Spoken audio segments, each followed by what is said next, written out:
Alô? Hoje sai, a gente resolve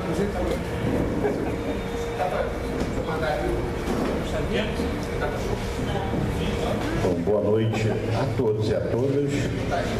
Vamos dar início à audiência pública da região leste Penotiba, audiência pública para a discussão da elaboração da revisão do plano diretor. Essa é a quarta reunião, nós já fizemos uma no centro, uma na zona norte, uma na região oceânica, e hoje a gente está aqui para realizar a quarta reunião, que é da região leste Penotiba, uma decisão que a gente tomou de juntar as duas regiões, por conta até da facilitação, no sentido de que a região leste acaba ficando isolada, que é uma coisa que a gente precisa discutir e resolver com essa revisão. Então, a gente já vai passar a palavra para a secretária Verena, para ela fazer seu pronunciamento de abertura. Bom, boa noite a todos e a todas, senhoras, senhores, muito obrigada pela presença nessa reunião, nessa audiência pública dedicada especialmente à região de Penotiba e Leste, como falou o secretário Pipico, e sem querer demorar muito com essa abertura, vamos diretamente então passar aqui a apresentação comentando o que é o plano diretor. O plano diretor é o instrumento básico da política de desenvolvimento urbano do município. Ou seja, esse plano... Pode passar, Paulo. Quer dizer, é um instrumento, então, básico para o desenvolvimento urbano da cidade de Niterói, com a finalidade de orientar a atuação dos agentes públicos e privados na construção do espaço urbano, na oferta de serviços públicos essenciais, sobretudo visando assegurar qualidade de vida, melhores condições de vida para a população. O plano que nós estamos revendo é um plano que foi publicado em 1992, no âmbito da agenda ambiental que se defendia naquela época, com a Rio 92. Esse plano ele dividiu a cidade em regiões de planejamento, em 5 regiões. Esse plano também traçou diretrizes para o planejamento regional, o SPUR.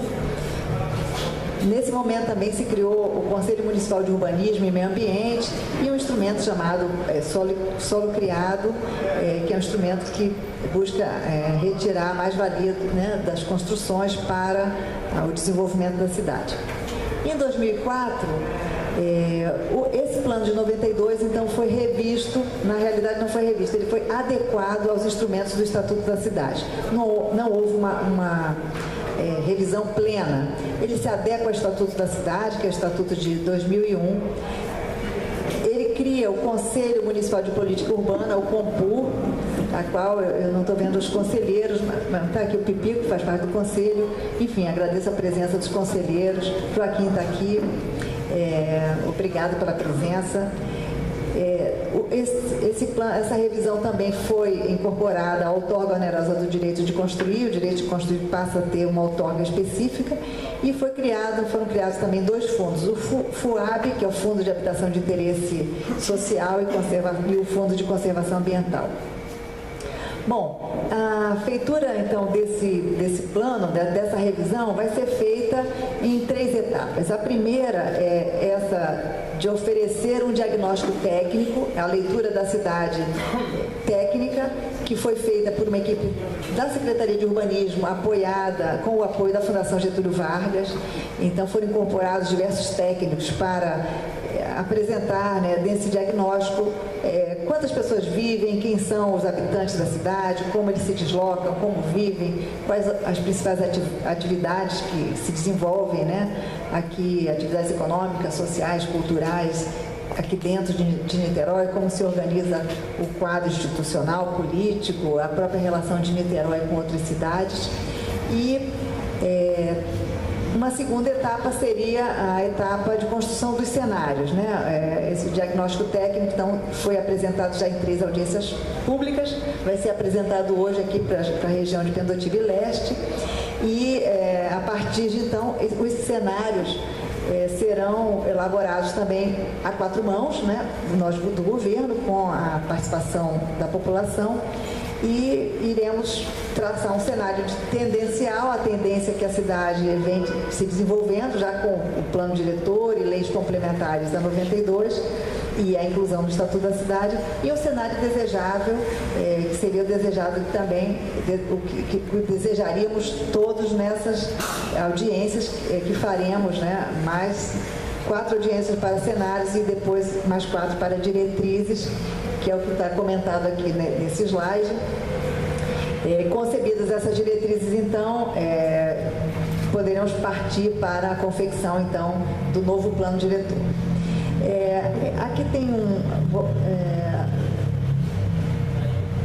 esse processo participativo vai se dar em 3 etapas. Nós havíamos previsto essa primeira etapa acabando hoje, essa etapa de diagnóstico, e na segunda quinzena de novembro, a etapa dos cenários. Embora nós estivéssemos trabalhando para que essa etapa fosse cumprida na segunda quinzena de novembro, percebemos que o tempo ficou muito justo, e também em função de algumas demandas nas próprias audiências públicas, as 3 primeiras, houve uma demanda de que o tempo ficaria muito justo, inclusive porque nós sempre privilegiamos apresentar ao Compur antes de uma apresentação para as audiências. Gostaríamos de passar esses cenários dentro do Compur, e a reunião do Compur só vai poder ser realizada no dia 23 de novembro. Então, comunico aos senhores que a etapa, então, de cenários, as audiências públicas dos cenários serão desenvolvidas na segunda quinzena do mês de janeiro de 2016. O nosso site a gente já mandou publicar, então os senhores já podem tomar nota, então, que a partir da segunda quinzena de janeiro de 2016, as 4 audiências serão realizadas. Publicaremos o calendário com 20 e poucos dias de antecedência.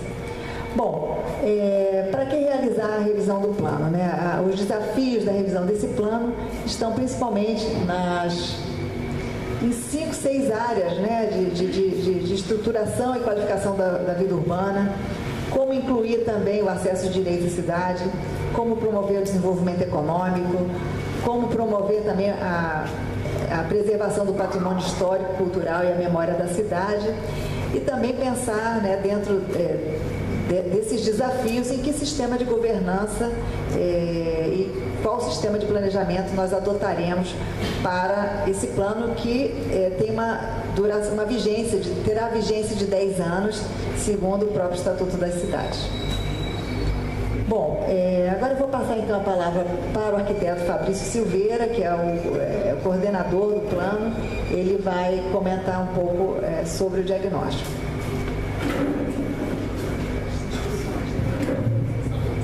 Fabrício, só um minutinho. Eu queria solicitar que, ao longo das falas do Fabrício e da Verena, as pessoas que queiram fazer uso da fala ou fazer perguntas por escrito, procure a Cristina, que está ali ao nosso lado, e o André. Está aqui o André. Procure a Cristina. O André dê os seus nomes e as suas sugestões, para que ao longo das falas a gente possa ir acelerando o processo para chegar aqui e a gente poder dar desdobramento. Queria aproveitar também a oportunidade para agradecer a presença do presidente da Associação de Moradores de Maria Paula, né, o Leonildo, presidente da Associação de Moradores da Igrejinha, o Rosinaldo, a liderança comunitária do SAPE, o Joaquim Jorge, o Sidney, né, acho que eu já gravei o nome do Sidney do Preserve, lá de Vaz das Moças, Plácido do Cantagalo, e ao longo o pessoal lá da Fazendinha, lá no Sapê, né, que está sentado ali na parte de trás. Eu não gravei o nome do presidente ainda, mas agradecer a presença, sempre atuante, participantes. Então, vamos dar aí ao longo da audiência, a gente vai citando o nome, o Dedé também lá do Cantagalo, nosso amigo, parceiro, ao longo da audiência a gente vai falando e citando a presença dos demais. Então, Fabrício. Agora... Obrigado. Bom, boa noite. A gente vai passar aqui um resumo, um breve resumo, tá? Do diagnóstico que está publicado lá no site do Plano Diretor, no www.planodiretor.niterói.rj.gov.br. No site do Plano Diretor vocês podem baixar o conteúdo na íntegra, tá, desse diagnóstico, e podem também dar contribuições. Tem um campo lá para vocês apontarem os problemas de cada região, enfim, dar sua contribuição no Plano Diretor.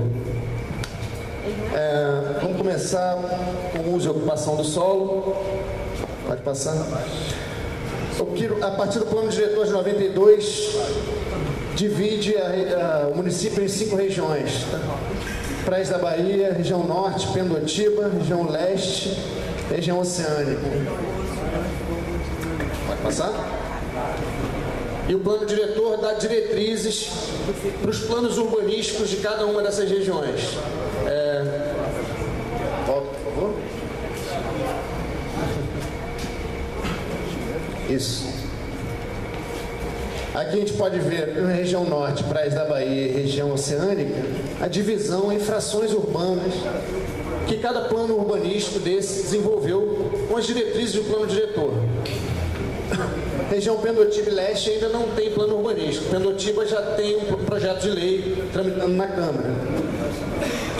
Além disso, em roxo a gente vê as áreas de interesse social, favelas, comunidades do município, e as áreas verdes remanescentes.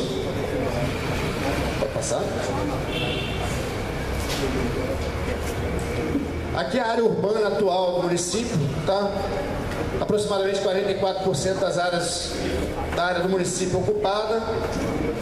Tem uma área importante aqui de remanescente florestal, as lagoas. A gente tem o núcleo inicial da urbanização do município aqui na região Praias da Bahia, Centro e Caraí, uma parte da região norte, que a partir dos anos 60, 70, principalmente com o advento da ponte Rio-Niterói e a popularização do automóvel, a cidade se espalha, né? Principalmente em direção a Pendotiba e para a região oceânica. E aí a gente vai ver uma diferença de ocupação, de padrão de ocupação entre as regiões mais antigas e as regiões mais recentes, ocupadas a partir dos anos 70. Pode passar? A questão de população. Niterói atualmente está com aproximadamente 500 mil, né, 487 mil habitantes. Entre o censo de 2000 e o censo de 2010, cresceu aproximadamente 0,6%, tá? Um pouco abaixo da região metropolitana e do estado. E aqui abaixo a distribuição da população pelas regiões da cidade. Aqui a gente vê uma concentração da população nas duas regiões norte e Praias da Bahia, com 70% da população do município. Principalmente concentrada na região da Praias da Bahia, né? E seguido por região oceânica, depois Pendotiba, 48%, e região leste, com 0,2%. A região norte foi a única a ter decréscimo de população, né? Perdeu população, está lá, crescimento menos 0,3%. A região que mais cresceu foi a região oceânica, com 2,1% de crescimento, seguida da região de Pendotiba, 1,3%. Região Praias da Bahia cresceu na mesma proporção do município, e a região leste cresceu menos, com 0,2%. Vai passar? Aqui os dados de movimentos pendulares, tá? São a população que chega todo dia na cidade para trabalhar, de outros municípios que chegam para trabalhar e estudar, e a população que sai do município de manhã também para trabalhar e estudar em outros municípios, tá?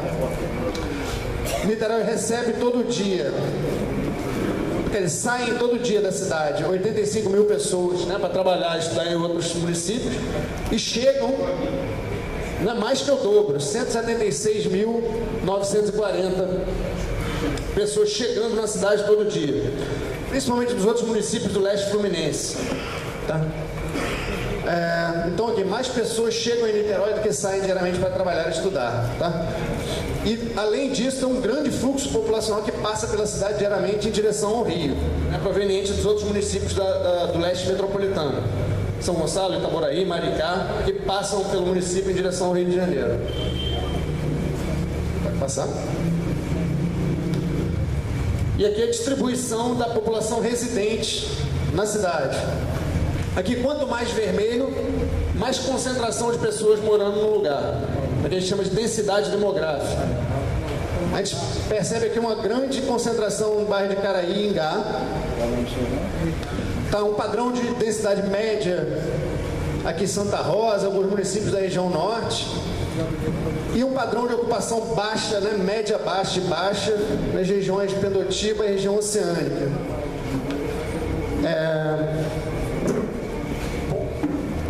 De novo, Praias da Bahia, região norte, concentrando 73% da população, como a gente já havia falado anteriormente. O mesmo mapa de distribuição de população, mas a população infantil, né, 0 a 14 anos. Tem uma taxa de crescimento negativa, né, entre os censos de 2000 e 2010, menos 1,5% ao ano. Ou seja, está caindo o número da população nessa faixa etária, está diminuindo na cidade, especialmente em alguns bairros, como Itaipuba, Odiador, Caramujo, Graguatá. Tá, 70% estão nas regiões norte e praias da Bahia. Pode passar. Ao passo que a população idosa, acima de 65 anos, está aumentando bem acima da média do município. É um crescimento de 2,8% ao ano. Tá, a taxa de envelhecimento chega a 12% ao ano. Concentração maior de idosos, já dizem, praias da Bahia. Tem bairros como Icaraí, Fonseca, né, alguns bairros da região norte também com a concentração de idosos. Padrão mais ou menos parecido com a distribuição geral da população. Então a gente tem uma população que população infantil está diminuindo e a população de idosos aumentando. Só um pouquinho. Pode. Bom, só para comentar, né, toda essa temática de densidade, população infantil, população mais idosa, tem a ver com o tipo de zoneamento, né? A gente tem que pensar o tipo de zoneamento do uso e atividades dentro do município, a localização dessas atividades. E que terão também um reflexo na mobilidade urbana sustentável. Ou seja, todo esse tema diz respeito também da mobilidade, à priorização do transporte público, à circulação de pedestres e ciclistas, quais são as medidas para encurtar também a distância e tempos de deslocamento, medidas também para reduzir o transporte individual motorizado. A gente sabe que a nossa cidade hoje ela se baseia só grande percentual, como o Fabrício vai mostrar, no uso do automóvel. Enfim, são questões para que a gente possa debater hoje. Tá, de dados sobre mobilidade urbana, Niterói com uma alta relação de veículo por habitante, tá? Isso graças ao padrão de renda, né? O padrão de renda da cidade, que é um padrão alto em comparação com a região metropolitana. Tá, então, a relação de veículo por habitante bem acima do Rio de Janeiro, da região metropolitana e do estado, tá? E acima também do padrão nacional. Maior índice de viagens por habitante. Isso aqui é o número de viagens geradas para lazer, para trabalho, estudo. Isso graças à dinâmica econômica do município também. Como tem uma dinâmica econômica forte, você tem um índice de viagens alto. E também o índice alto, o terceiro maior índice de viagem, é transporte motorizado individual, o uso do carro. Então a gente tem muito carro por habitante, muita geração de viagem e muita gente usando transporte individual, motorizado. Aqui o mapa da hierarquia viária da cidade, nas principais vias, e os pontos críticos de trânsito são esses carrinhos aqui. Tá? A dinâmica, basicamente, são esses bairros, grandes áreas como região oceânica e Pendotiba, que tem uma dependência forte de uso de automóvel pelas distâncias, né, e pela uma carência de transporte coletivo de boa qualidade, que se deslocam